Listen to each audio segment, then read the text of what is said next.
Hello ladies and gentlemen, Big Daddy Top Hat here. Two games that I constantly reference on this channel are Final Fight and Streets of Rage, two of the most important beat 'em ups in the history of the genre.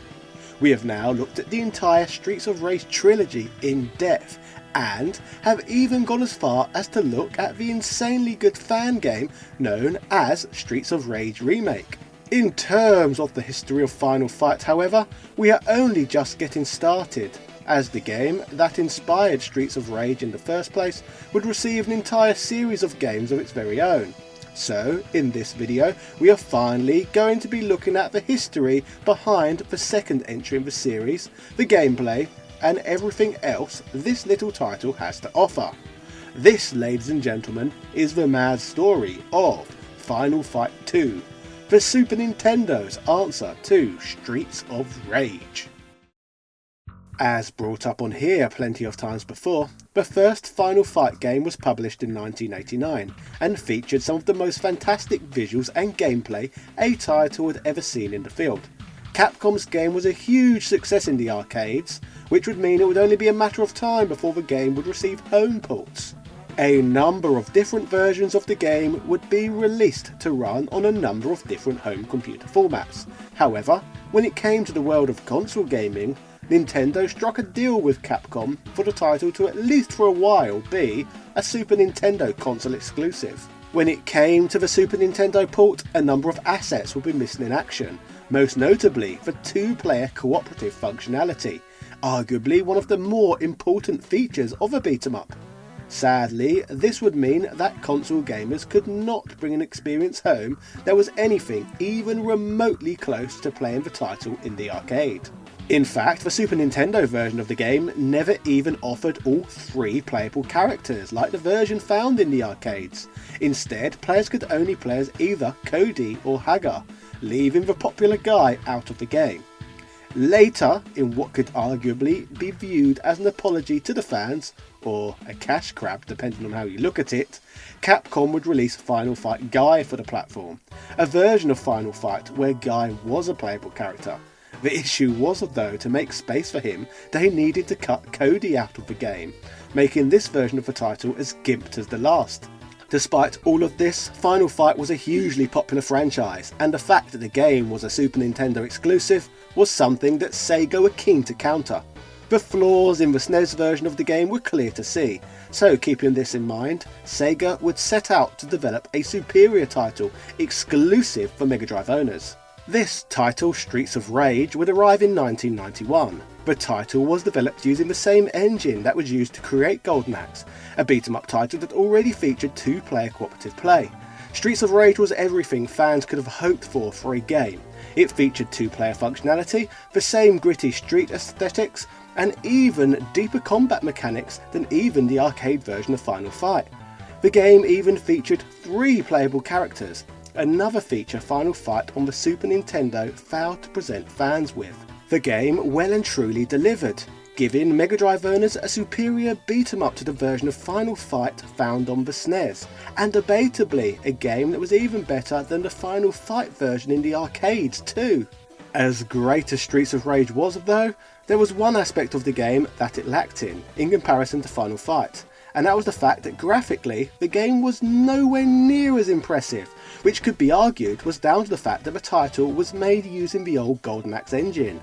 In 1992 though, Sega would rectify this with the release of Streets of Rage 2, one of the most impressive games of the 16-bit era, offering players an arcade-like beat 'em up experience that was arguably even better than what could actually be found in the arcades. This was a huge achievement for Sega, and was all achieved in less than a year. The game was so good, many would still class it today as the greatest Sega game ever made. By the time all this had unfolded, the console war was in full swing, with Sega and Nintendo duking it out for brand supremacy on planet Earth. A line had been drawn and exclusives would be plentiful across both platforms. In 1993, it would be time for the Super Nintendo to get a high quality, truly exclusive beat 'em up of its very own. This would come in the form of Final Fight 2, a sequel to the popular coin-op arcade game. The title, that was developed by Capcom's consumer division, would try its very hardest to deliver a game that would build on the original, and more importantly, feature two-player cooperative play. The biggest element missing from the arcade port on the Super Nintendo, that held the title back somewhat from being remembered as a classic on the system. Plot-wise, in Final Fight 2, time has elapsed since Mayor Mike Hagar, along with his allies Cody and Guy, defeated the Mad Gear Gang and restored peace to Metro City, a location that was heavily inspired by New York. Following the events of the first game, Cody has taken his girlfriend on holiday, whilst Guy has gone on a training journey. The fictional version of Glenn Jacobs, aka Kane, known as Mike Hagar in the game, continues his job as mayor. During this time frame, members of the Mad Gear Gang secretly regroup, plotting revenge under new leadership. Their first acts committed under this new regime is kidnapping Guy's fiancée Rina in Japan, along with her father, who also happens to be Guy's former sensei. Guy, however, is unable to do anything due to being on his training journey, so instead, Rina's sister, Maki, contacts Hagar to inform him on the situation. This leads to the events of Final Fight 2 unfolding, where Hagar, accompanied by his friend Carlos, travel to the greatest continental plate on Earth, Eurasia, to meet up with Maki to take on the Mad Gear Gang once more. Rather than just taking place in Metro City, like the last game, instead the story of Final Fight 2 takes place across multiple countries throughout Europe and Asia, which we shall get to shortly. Players begin a playthrough on the player select screen, where they can choose from one of three of the characters we mentioned earlier. The inclusion of Maki seems like it is an idea inspired by the inclusion of Blaze in Streets of Rage, or perhaps the rising popularity of female fighters in games in general, such as Chun-Li in Capcom's own Street Fighter 2 game, which shares the same canonical universe as Final Fight. Speaking of this is further backed up in the opening stage, with an animation of Chun-Li eating in the background. The other new character, Carlos, grew up in South America, studying different types of martial arts. He moved to Metro City to finish his studies and stayed with Mike Hagar for a period of time. One assumes his inclusion was partially down to the video game industry significantly growing in that region. It would make sense to include a character from South America, especially considering previously that Japanese developers would regularly place characters from the United States and Europe within their games for the same reasons. In terms of the game's controls, nothing really changes from the first game. The same basic mechanics stand that were introduced back in 1989. It is a basic intuitive control scheme though, so nothing to complain about really. However, the developers would have had the opportunity to do more when you consider that the Super Nintendo controllers featured many more buttons than that of Final Fight cabinets. In terms of each individual stage, let's have a discussion about how this game's levels are designed. The first stage, which is set somewhere in Hong Kong, looks relatively similar to the opening stage found in the original game, in that both stages feature inner city slums. The Hong Kong location makes the Chun-Li appearance make a little more sense though. All sprites in the game appear to be brand new, including Mike Hagar himself. Some enemies appear to be based off of sprites from the previous game, whereas others appear to be completely new for this entry. Speaking of sprites, I am not really sure why they had Andor dress as Hillbilly Jim. He reminds me of a Wyatt family version of Braun Strowman. Further from this, the background features minor touches here and there, including a Capcom sign hanging from a building. In the second portion of the stage, players appear to enter a warehouse. This section of the level has parts where the player's path scrolls downwards, rather than simply from side to side, an idea that seems to have been taken straight from Streets of Rage 2. Past this point, the stage continues to a third section taking place on a dock, featuring moored ships in the background. The ship bobs up and down and it appears that the background and ground the player walks on are two independent layers. I still feel though that it looks a bit uninspiring and more effort and parallax scrolling could have been put in. Water that does not seem to move makes little sense to me. A boss fight takes place on this stage against a large mustachioed boss known as Wan, who does not take much effort to dispose of. Between stages, text flashes up on the screen to help explain the story and where the player is headed next, with the next stage taking place in France. The Eiffel Tower looms in the background, and the city at least seems to be very accurately depicted as a shithole, which is surprising from a Japanese development team, considering many Japanese tourists visit the area and become afflicted with Paris syndrome, which is basically an extreme shock they go through at discovering that Paris is different from their expectations. So I'm impressed with Capcom's accurate depiction of the city. Maybe one of their developers got Paris syndrome at some point. Later parts of the stage appear to take place in a French airport, which are easy to move around via simply punching and drop kicking your way through fences. I would hope that French customs are a little less lax than this nowadays.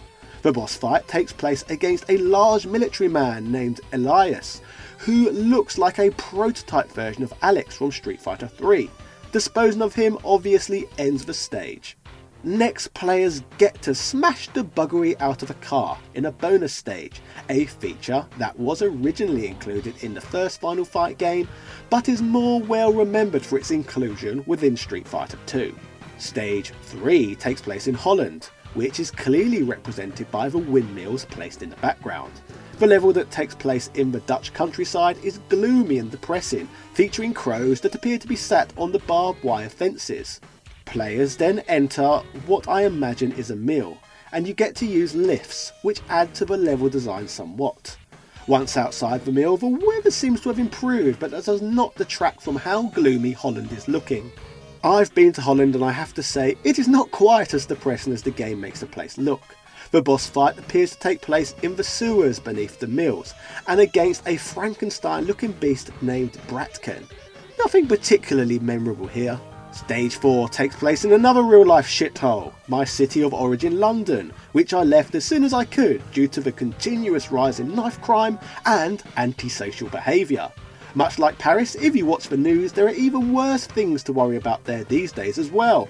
The developers picked some great locations for this game where crime levels are legitimately high, much like Metro City, which represents New York in the previous entry. Another shithole. This London-based stage takes place fighting on a railway line, which later transitions to fighting aboard the train itself.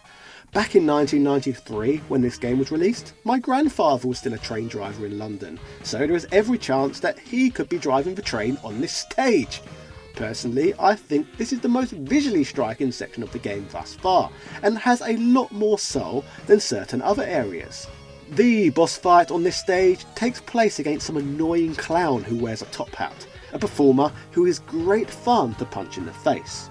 After this stage, players take part in a bonus stage where they smash barrels on either London or Westminster Bridge.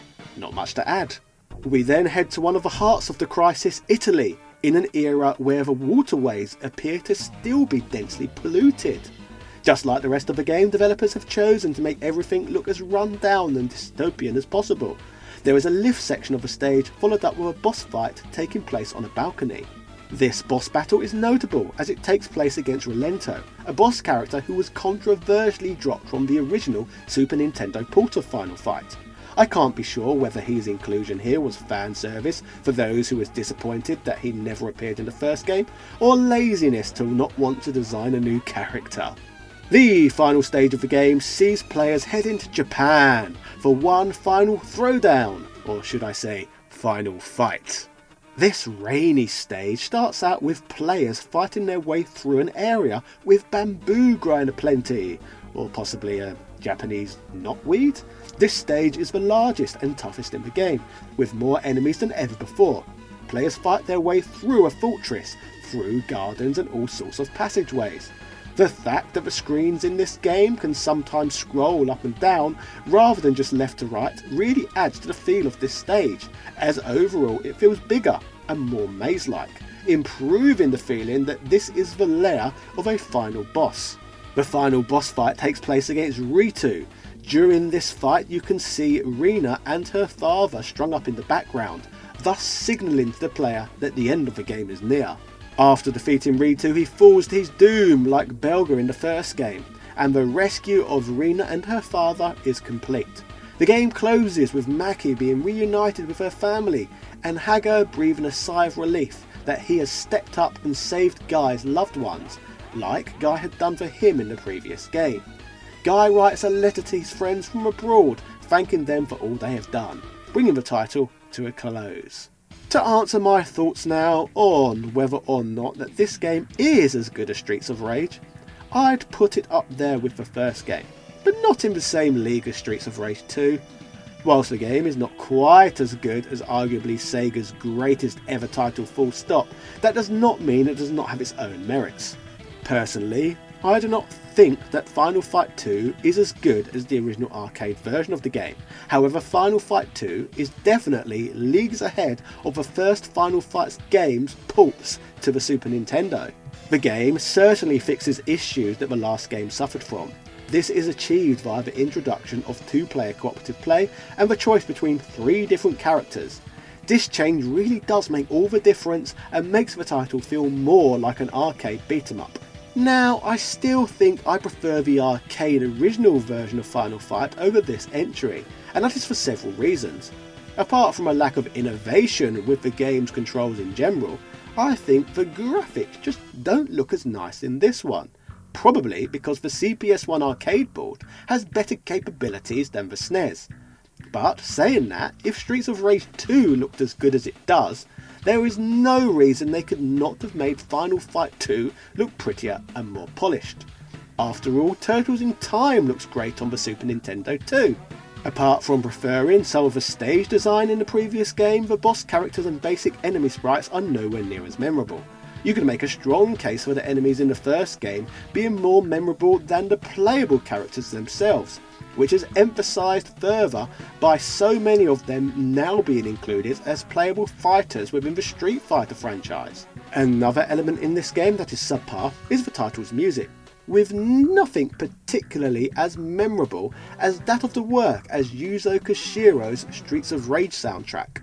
In spite of this, there are improvements in the game over the arcade original. For example, I like the fact that you could play as Maki, as I felt previously Guy and Cody were too similar. I also like the fact that the game took place over an entire continental plate, rather than just one city. And I was also impressed that in certain stages players could scroll up and down rather than just left to right. This all added to the level's diversity. Taking all of this into account, a strong debate can be had regarding whether this game or the first Streets of Rage title is better. But Streets of Rage 2 in my opinion blows both games out of the water regardless. Anyway, ladies and gentlemen, these are just my thoughts, and I would love to hear what you all think in the comment section down below. Which game features stronger gameplay? The first Streets of Rage game or Final Fight 2? I'd be curious to hear all of your thoughts. Please like this video, subscribe and hit the notification bell to never miss a video. Finally, my channel is partially funded by the generous donations I receive via Patreon. Patrons can earn a credit and a shout out at the end of these videos. These people make working full time on YouTube just that little bit less scary, so I would like to thank all of you very much for that. Huge shout outs go out to Carl Johnson, Sebastian Velez, Sponge Matt BYT, House of the Ted, Sin Spacies, Andrew Bazansky, Asobi Kwang DX, Michael Baker, Tom Elliott, Computer Man, Antonio Rodriguez, Craig Jenkins, Daniel Daly, Retroversing.com, Dan Barlow Jr., Joel, and all of my other patrons. Yeah, ta-ta and farewell.